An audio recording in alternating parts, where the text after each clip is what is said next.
every day you read a book with a heroine who is a cannibal.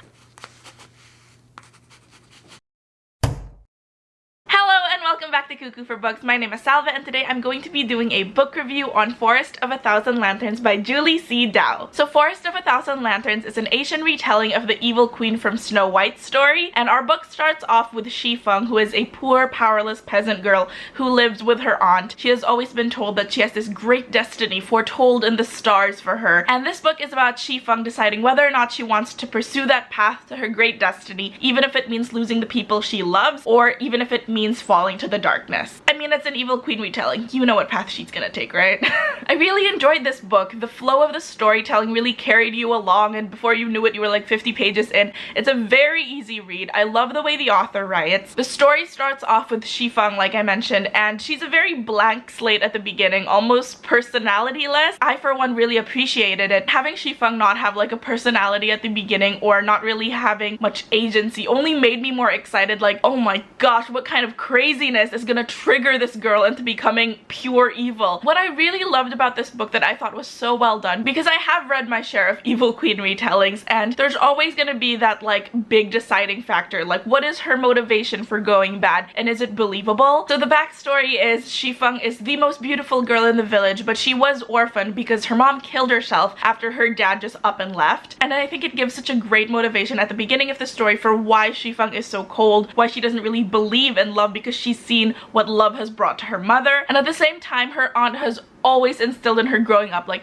your beauty is all you have, you don't have anything to bring to the table except your beauty, so you have to take care of your beauty. Her aunt is also very physically abusive towards her and always threatens, if you put a toe out of line too far, I'm gonna go for your face, and remember, your beauty is all you have. Even though it was such a gut-wrenching part of the book, it gave Shifeng this great reason, a terrible reason, but a great reason to be the certain brand of cold and evil that she is. It's because she grew up her life thinking her beauty was all she had and love brings death. 10 out of 10 for this evil queen retelling for giving us really clear, realistic motivations. The world building itself was alright enough. It wasn't the best I've ever seen in a fantasy book, certainly not the best I've seen in a fairy tale retelling, but from what I can tell and from what I've read of other reviews, it's supposed to be specifically a fantasy version of Imperial China. Shifeng and the whole story takes place on the continent of Fanglu. That's the only thing I kind of had a problem with. It was a continent, but it was an empire, but the empire also ruled over other kingdoms. One was like a fantastical Japan, but that also had a king, but Fanglu also had a king, but somehow his king outranked that king. So are you the emperor and he's like your subordinate king, but you guys have like peace treaties and trade agreements, which means are you talking to each other as equals, but they're fighting you, but aren't you not allowed to wage war if they're your sovereign state? So I hope to see more. I hope that it will be elaborated upon more in the sequel. The prophecy revolving around Shifeng's destiny is that she will be empress of all Fanglu one day, and she has this great destiny, but that great destiny also means having a sacrifice of something. She doesn't know what, but it's a sacrifice of something close to her heart. Now,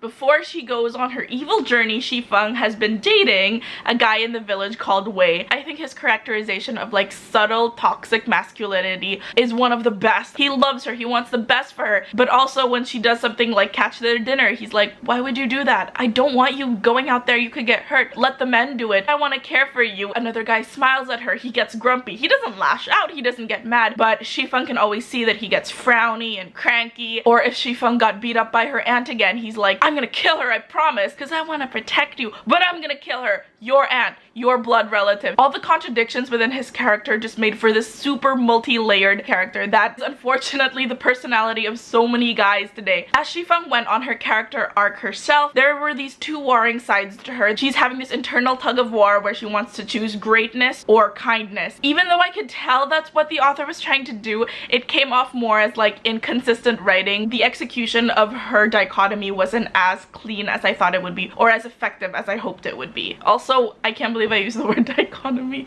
Oh, how pretentious. And while I loved most everything about the book, there were some things that I had problems with. The first quarter of the book for me was very imaginative and very fresh. Without giving too many spoilers away on what the circumstances were, yes, she eventually leaves her peasant village and goes on a journey to the palace. And I thought for a moment there, we would veer off into like an adventure quest. There were supernatural elements, and I thought, okay, this is really fun, this is really imaginative. And it did have that for like a quarter of the book, and then we finally arrived at the palace, and then it just turned into every political intrigue at the Palace book I've ever read. It got so formulaic. There was her one single friend who would help her even though the rest of the people were judging her. There would be these very strict, very mean people in charge. There would be the one kind queen who would see past her poverty, and it all just evolved into these really stock characters. But that being said, what I did like about all the palace scenes is that we finally get to see an evil queen be evil. This is a very slight spoiler, but I think it's something that would entice you to read it if you've not read it yet. But usually when we see evil queens in fairy tales, we always just hear them, "Who's that? The evil queen. Why is she evil?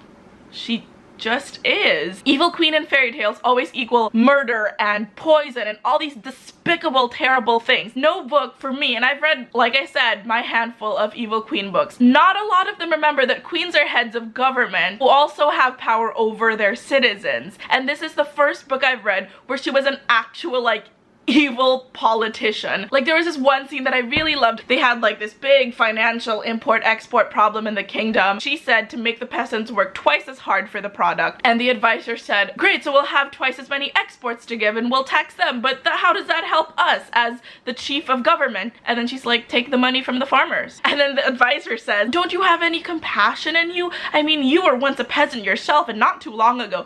And then she literally says, "Compassion never made a kingdom rich." And you're like, I am very scared of you right now. I love that realistic evil way of ruling. It's not just her saying, "Off with their heads." But along with being a terrible politician, she was also a really, really classic evil queen. It's not every day you read a book with a heroine who is a cannibal. That was a very delicious part of the, ooh, pun not intended, gross. Ugh. But yes, it was a deliciously evil part of the book where you actually find out that she's gobbling on people's hearts to stay pretty and to stay powerful. I think the main issue I had with this book was sort of the problem that I've been seeing among a lot of series. Now, sometimes authors tend to, instead of making each book in the series an individual story that can stand on its own two legs and is just tied together with the rest of the books by this one thread of a story arc that pulls it all together for the big finale. Instead of doing that, a lot of authors will use, say, a trilogy to make the beginning book, the middle book, and the end book. One cannot function without the other, and I think that was the biggest problem I had with Forest of a Thousand Lanterns. There was a quarter of the book left,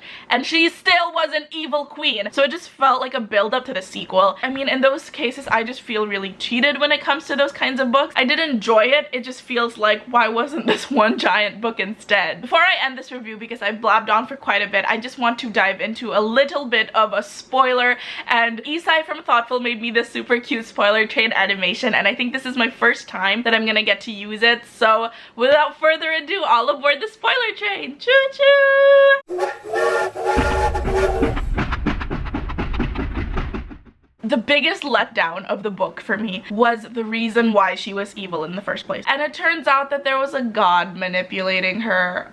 I think it takes away the sense of agency each characters have if you find out at the end, like, oh, a god has been manipulating you. Don't get me wrong, there are books where the fantasy gods intervene and sort of guide your path, and that's all well and good, because in those cases, the character is aware that they have a god teaching them and a god guiding them, and that's great. To find out that her aunt was really her mom, and the aunt fell in love with the dark demon god, so the dark demon god got his payment through her daughter, and she's really half demon herself, and that's why she's always felt evil inside of her. I'm like, that's so boring. I would have loved to see Shifeng be evil because the world did her wrong. I wanted her to make a choice to be evil because it makes for such a better story, rather than, I'm evil but I'm not responsible. That means that all the motives and reasons at the beginning of the book for why Shifeng could have become evil, she was abused, she was told that only her beauty mattered, she saw her mom kill herself because of love, all of that was just washed away because she had a demon inside her all this time. But other than that final reveal, honestly, I really did enjoy this book. I'm very excited to read the sequel and the third book. I'm really excited that there are 2 new books in the series that I get to read. But that about does it for my Forest of a Thousand Lanterns book review. You can follow me on my other bookish adventures on Twitter.